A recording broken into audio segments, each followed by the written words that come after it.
ये कहानी शुरू होती है सन 1893 में, जब भारत एक ओर अंग्रेज़ों की गुलामी में जकड़ा हुआ था और दूसरी ओर अपनी आध्यात्मिक विरासत को पूरी दुनिया के सामने सिद्ध करने का अवसर तलाश रहा था। इसी वर्ष संयुक्त राज्य अमेरिका के शिकागो शहर में विश्व धर्म संसद का आयोजन किया गया था। ये इतिहास में पहली बार होने जा रहा था जब विश्व के सभी प्रमुख धर्मों के प्रतिनिधि एक मंच पर आकर अपने अपने विचारों को रखेंगे।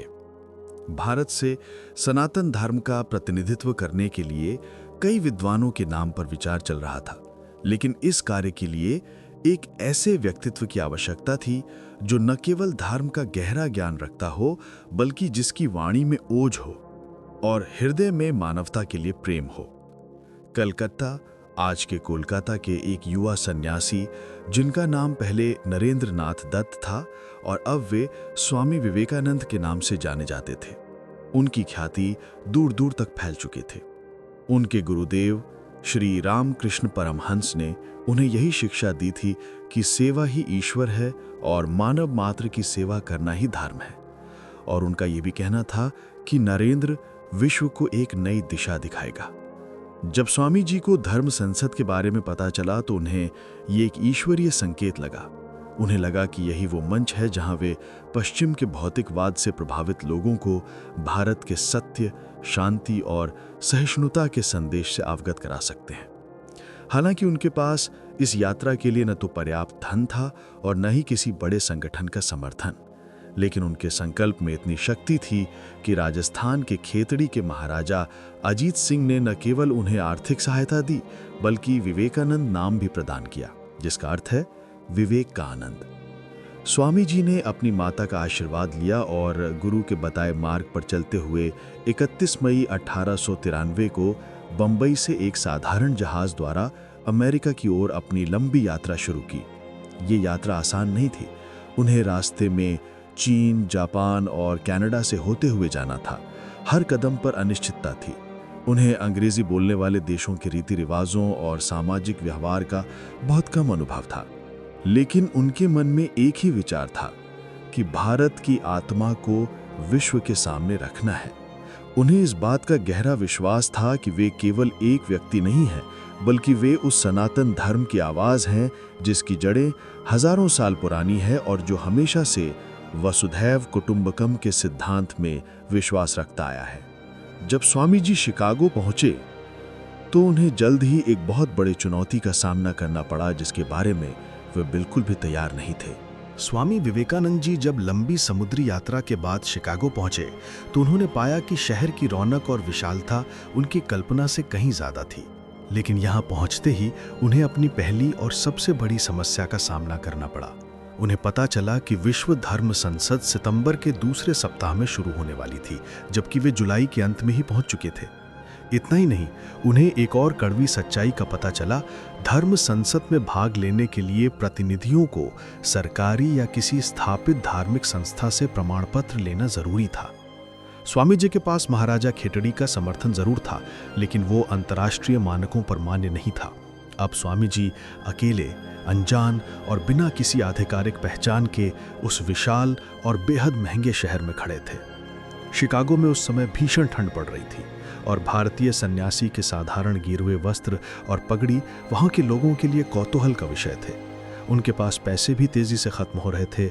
वे एक सस्ते आवास की तलाश में थे, लेकिन हर जगह उन्हें अपमान और उपेक्षा का सामना करना पड़ा। निराशा की इन पलों में स्वामी जी को लगा कि शायद ये यात्रा व्यर्थ थी। उन्होंने सोचा कि क्या उन्हें वापस लौट जाना चाहिए।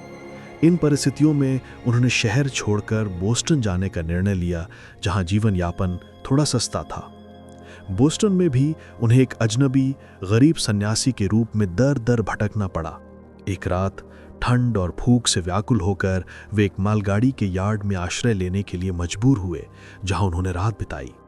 ये वो समय था जब विश्व विजेता बनने वाला भविष्य का महानायक एक अज्ञात कोने में बैठा अपने भाग्य पर विचार कर रहा था।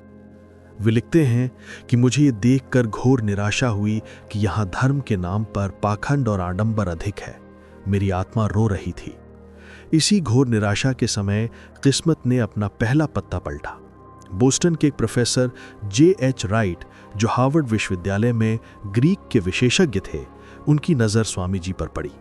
प्रोफेसर राइट ने जब स्वामी जी से बात की तो वे उनके ज्ञान, तर्क शक्ति और भारतीय दर्शन की गहरी समझ से स्तब्ध रह गए। उन्होंने ये महसूस किया कि ये व्यक्ति कोई साधारण सन्यासी नहीं है, बल्कि एक महान दार्शनिक है। प्रोफेसर राइट ने स्वामी जी से कहा कि स्वामी जी, आपके पास तो वो ज्ञान है जिसकी हमारे देश को सबसे ज़्यादा ज़रूरत है। आप धर्म संसद में ज़रूर जाएंगे। जब स्वामी जी ने उन्हें प्रमाण पत्र की समस्या बताई तो प्रोफेसर राइट ने तुरंत शिकागो धर्म संसद के अध्यक्ष को एक पत्र लिखा, जिसमें उन्होंने लिखा कि आपके पास विद्वानों को भेजने का प्रमाण पत्र मांगने का अधिकार है, लेकिन इस व्यक्ति से प्रमाण पत्र मांगना ऐसा है जैसे सूर्य से ये पूछा जाए कि उसे चमकने का क्या अधिकार है। प्रोफेसर राइट ने न केवल पत्र लिखा, बल्कि उन्होंने स्वामी जी के लिए शिकागो तक का टिकट खरीदा और उन्हें यह आश्वासन दिया कि वे संसद में भाग लेंगे। अब स्वामी जी के लिए शिकागो के बंद दरवाजे खुलने वाले थे, लेकिन एक और अंतिम परीक्षा अभी बाकी थी। प्रोफेसर राइट की मदद से स्वामी विवेकानंद जी दोबारा शिकागो पहुंचे। उन्होंने प्रोफेसर के दिए गए पते पर जाना चाहा, जहां उन्हें धर्म संसद के अधिकारियों से मिलना था, लेकिन उनकी किस्मत ने एक बार फिर उनका साथ छोड़ दिया। शिकागो इतना विशाल और जटिल शहर था कि वे प्रोफेसर द्वारा बताए गए पते को ढूंढ नहीं पाए। शायद वे पता कहीं खो बैठे थे या समझने में गलती कर दी थी। उस समय मोबाइल फोन या इंटरनेट जैसी सुविधाएं नहीं थी। स्वामी जी के पास सीमित पैसा था और संसद शुरू होने में बस 1-2 दिन ही बचे थे। वे थक हार कर फिर से निराशा की गर्त में डूबने लगे। गेरुए वस्त्र पहने और पगड़ी बांधे वे शहर की गलियों में घूम रहे थे। कई लोगों ने इन्हें देखकर उपहास किया, कुछ ने उन्हें एक अजीब भिखारी समझा। अत्यधिक थकावट, भूख और मानसिक तनाव के कारण स्वामी जी ने एक बड़ा निर्णय लिया। उन्होंने शहर के एक महंगे इलाके में एक खाली पड़े डिब्बे नुमा घर को देखा, जिसका दरवाज़ा खुला था। रात की भीषण ठंड से बचने के लिए उन्होंने उसी खाली घर में आश्रय लेने का फैसला किया। भूखे प्यासे उन्होंने वहीं जमीन पर बैठकर ध्यान लगाया। उनके मन में गुरुदेव श्री रामकृष्ण की बातें गूंज रही थीं। नरेंद्र, तू विश्व को नई राह दिखाएगा। इन कठिन पलों में ध्यान और आत्मविश्वास ही उनका एकमात्र सहारा था। पूरी रात वे उस खाली घर में ध्यान करते रहे। उन्हें न भूख महसूस हुई न ठंड। उन्हें विश्वास था कि अगर ईश्वर ने उन्हें यहाँ तक भेजा है तो कोई ना कोई रास्ता जरूर निकलेगा। अगली सुबह जब सूरज की पहली किरणें पड़ी तो पड़ोस के एक आलीशान घर की मालिकिन, एक अत्यंत सभ्य और धनी महिला, श्रीमती जॉर्ज W. हेल ने खिड़की से उस खाली डिब्बे नुमा घर की ओर देखा। उन्होंने एक तेजस्वी, शांत मुद्रा वाले भारतीय सन्यासी को जमीन पर बैठा देखा। श्रीमती हेल को एक पल के लिए लगा कि ये कोई भारतीय राजकुमार है जो भटक गया है या कोई बहुत ही ज्ञानी व्यक्ति है। उनके सन्यासी के प्रति एक सहज श्रद्धा उत्पन्न हो गई। हिम्मत करके श्रीमती हेल ने दरवाज़ा खोला और स्वामी जी के पास गई। उन्होंने बहुत ही विनम्रता से स्वामी जी से पूछा कि महाशय, क्या आप एक हिंदू सन्यासी हैं? स्वामी जी ने अत्यंत शांत भाव से उत्तर दिया कि हाँ, मैं हूँ। श्रीमती हेल ने उनसे आग्रह किया कि वे उनके घर आकर जलपान करें और विश्राम करें। स्वामी जी, जो पिछली रात से भूखे थे, उनके प्रेम भरे निमंत्रण को अस्वीकार नहीं कर सके। श्रीमती हेल, उनके पति और बच्चों ने स्वामी जी का इतना आदर सत्कार किया कि स्वामी जी की आंखें भर आईं। ये परिवार न केवल उनके लिए आश्रय बना, बल्कि धर्म संसद के उद्घाटन के लिए उन्हें सही समय पर सही स्थान पर पहुंचाने में भी मददगार बना। इस परिवार ने स्वामी जी को अपनी हार मान चुके सन्यासी से धर्म संसद के प्रतिनिधि में बदल दिया। वह दिन आ गया, 11 सितंबर 1893, जब शिकागो के आर्ट इंस्टीट्यूट में आयोजित विश्व धर्म संसद का उद्घाटन होना था। हॉल खचाखच भरा हुआ था। वहां विश्व के महानतम धार्मिक गुरु, विद्वान, पादरी और पंडित मौजूद थे। हर कोई अपने धर्म की श्रेष्ठता सिद्ध करने की तैयारी में था। श्रीमती हेल और उनके परिवार के सहयोग से स्वामी विवेकानंद जी पूरी गरिमा के साथ सभागार में पहुंचे। मंच पर बैठने के बाद भी स्वामी जी शांत थे, लेकिन उनके मन में एक तूफान चल रहा था। हॉल में मौजूद हजारों लोगों की नजरें पश्चिमी सभ्यता की भव्यता और उनके स्वयं के साधारण गेरुए वस्त्र, ये सब उन्हें थोड़ा विचलित कर रहा था।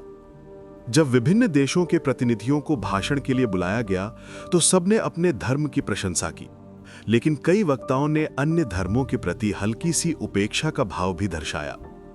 स्वामी जी की बारी अंत में आनी थी। जैसे जैसे समय नजदीक आ रहा था, स्वामी जी का संकोच और डर बढ़ता जा रहा था। वे खुद बाद में लिखते हैं, मेरा दिल तेजी से धड़क रहा था और मेरी जबान लगभग सूख चुकी थी। मैं मंच पर खड़ा होकर इतना डरा हुआ था जितना पहले कभी नहीं हुआ था। उन्हें लगा कि उनका ज्ञान, जो भारतीय दर्शन की गहराई पर आधारित था, शायद यहाँ के त्वरित, तार्किक और सीधे सपाट पश्चिमी श्रोताओं के सामने टिक नहीं पाएगा। 2 बार उनका नाम पुकारा गया और उन्होंने संकोच में उठने से मना कर दिया। वे चाहते थे कि सब पहले बोल लें।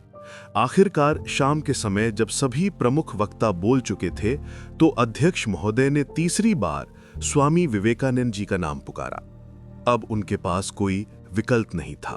जब स्वामी विवेकानंद जी अपने स्थान से उठे तो पूरे सभागार में एकदम से शांति छा गई। गिरुवे वस्त्र, माथे का तेज और शांत मुद्रा ने सब पर एक सम्मोहक प्रभाव डाला।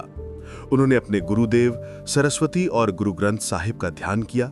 इसके बाद उन्होंने अपना भाषण शुरू करने के लिए जो शब्द कहे वो इतिहास बन गए। उन्होंने पारंपरिक जेंटलमैन एंड लेडीज के बजाय बड़े ही आत्मीय भाव से कहा, मेरे अमेरिकी भाइयों और बहनों। ये शब्द सुनते ही पूरे सभागार में जैसे बिजली दौड़ गई। ये पहली बार था जब किसी वक्ता ने इतनी अनौपचारिक और प्रेमपूर्ण तरीके से श्रोताओं को संबोधित किया था। ये केवल एक संबोधन ही नहीं था, बल्कि वसुधैव कुटुंबकम के भारतीय दर्शन का एक स्पष्ट उद्घोष था। अगले ही क्षण तालियों की गड़गड़ाहट शुरू हो गई। ये 1 या 2 मिनट की तालियां नहीं थीं। इतिहासकारों के अनुसार श्रोता खड़े हो गए और पूरे 2 मिनट तक तालियां बजाते रहे। ये तालियां केवल उनके संबोधन के लिए नहीं थीं, बल्कि उस सार्वभौमिक प्रेम और स्वीकृति के विचार के लिए थीं जिसका आह्वान उन्होंने किया था। जब तालियों की गड़गड़ाहट शांत हुई तो स्वामी विवेकानंद जी ने अपने ऐतिहासिक भाषण को आगे बढ़ाया। उनकी आवाज में ना तो किसी धर्म की निंदा थी और ना ही अपने धर्म की अहंकारपूर्ण श्रेष्ठता का दावा। उन्होंने भारतीय दर्शन के उस मूल तत्व को प्रस्तुत किया जिसकी दुनिया को सबसे ज्यादा जरूरत थी, सहिष्णुता और सार्वभौमिक स्वीकृति। उन्होंने कहा कि उन्हें गर्व है कि वे उस धर्म से हैं जिसने दुनिया को सहिष्णुता और सार्वभौमिक स्वीकृति दोनों की शिक्षा दी है। उन्होंने पूरे आत्मविश्वास के साथ घोषणा की, मुझे गर्व है कि मैं उस राष्ट्र से हूं जिसने सभी धर्मों और राष्ट्रों के सताए हुए और शरणार्थियों को आश्रय दिया है। उन्होंने उदाहरण दिया कि किस तरह भारत ने अतीत में इजराइल के लोगों को और पारसियों को गले लगाया और उन्हें अपने देश में सम्मान दिया। स्वामी जी ने स्पष्ट शब्दों में धर्मों के बीच मौजूद संकीर्णता और कट्टरता की निंदा की। उन्होंने कहा कि संकीर्णता जो धर्म को बांटती है, मानवता की सबसे बड़ी शत्रु है। उन्होंने एक सुंदर रूपक का इस्तेमाल किया। जैसे अलग अलग नदियां अलग अलग स्रोतों से निकलकर टेढ़े मेढ़े या सीधे रास्ते से बहती हुई अंततः समुद्र में मिल जाती हैं, वैसे ही मनुष्य अपने विभिन्न मार्गों से चलकर अंततः एक ही ईश्वर तक पहुंचता है। उन्होंने सभी धर्मों के लोगों से आग्रह किया कि वे आपसी झगड़े को छोड़कर मानव सेवा और ज्ञान की ओर ध्यान दें। स्वामी विवेकानंद जी का वो 5 मिनट का भाषण इतिहास में दर्ज हो गया। उनके भाषण ने न केवल सभी को स्तब्ध कर दिया, बल्कि धर्म संसद में एक नया उत्साह भर दिया। पश्चिमी मीडिया, जो शुरुआत में भारतीय सन्यासी को ज्यादा महत्व नहीं दे रहा था, अब उनके गुणगान गाने लगा। न्यूयॉर्क हेरल्ड अखबार ने लिखा, विवेकानंद निस्संदेह धर्म संसद में सबसे महान व्यक्ति हैं। उनका भाषण सुनने के बाद हमें लगता है कि ऐसे विद्वान राष्ट्र में ईसाई मिशनरियों को भेजना कितनी मूर्खता है। एक रात में एक अज्ञात, गरीब और भटकता हुआ भारतीय सन्यासी जिसने शिकागो की सड़कों पर रात बिताई थी, विश्व गुरु बन गया। इस विजय ने न केवल स्वामी जी के जीवन को बदला, बल्कि इसने भारत की आध्यात्मिक छवि को भी हमेशा के लिए बदल दिया। ये सिद्ध हो गया कि भारत केवल एक गुलाम देश नहीं है, बल्कि वो विश्व को ज्ञान और आध्यात्मिक शांति देने वाला गुरु है। कहानी का निष्कर्ष, स्वामी विवेकानंद जी ने अपने जीवन के बाकी वर्ष अमेरिका और यूरोप में भारतीय दर्शन और योग का प्रचार करते हुए बिताए। उन्होंने रामकृष्ण मिशन की स्थापना की, जिसका मूल मंत्र था आत्मनो मोक्षार्थम जगदहिताय च, स्वयं के मोक्ष के लिए और संसार के कल्याण के लिए। स्वामी जी की ये यात्रा हमें सिखाती है कि सच्चा ज्ञान, आत्मविश्वास, धैर्य और मानवता के प्रति प्रेम ये ऐसी शक्तियां हैं जो सबसे बड़ी बाधाओं और सबसे घोर निराशा को भी महानतम विजय में बदल सकती हैं। तो दोस्तों, ये थी स्वामी विवेकानंद जी की शिकागो विजय की अविस्मरणीय कहानी। सोचिए, एक सन्यासी जिसने विपरीत परिस्थितियों में भी हार नहीं मानी और अपने ज्ञान और आत्मविश्वास से पूरी दुनिया को वसुंधैव कुटुंबकम का पाठ पढ़ाया। स्वामी जी ने हमें सिखाया कि सच्ची शक्ति आपके कपड़ों या धन में नहीं, बल्कि आपके संकल्प और आपके विचारों की गहराई में होती है। अगर आपको भी इस कहानी से नई ऊर्जा और प्रेरणा मिली हो तो इस वीडियो को एक लाइक जरूर दें। आपका एक लाइक हमें इसी तरह की और भी अद्भुत कहानियां लाने के लिए प्रेरित करता है। और हाँ, अगर आप जीवन में सफलता, प्रेरणा और आध्यात्मिकता से जुड़ी ऐसी ही ज्ञानवर्धक कहानियां मिस नहीं करना चाहते तो हमारे चैनल को सब्सक्राइब करके घंटी वाला बटन जरूर दबाएं। अगले वीडियो में हम फिर मिलेंगे एक नई कहानी, एक नए ज्ञान और एक नई प्रेरणा के साथ। तब तक के लिए जागृत रहें, लक्ष्य को पहचानें और तब तक ना रुकें जब तक आप अपने लक्ष्य को प्राप्त ना कर लें। धन्यवाद। जय हिंद।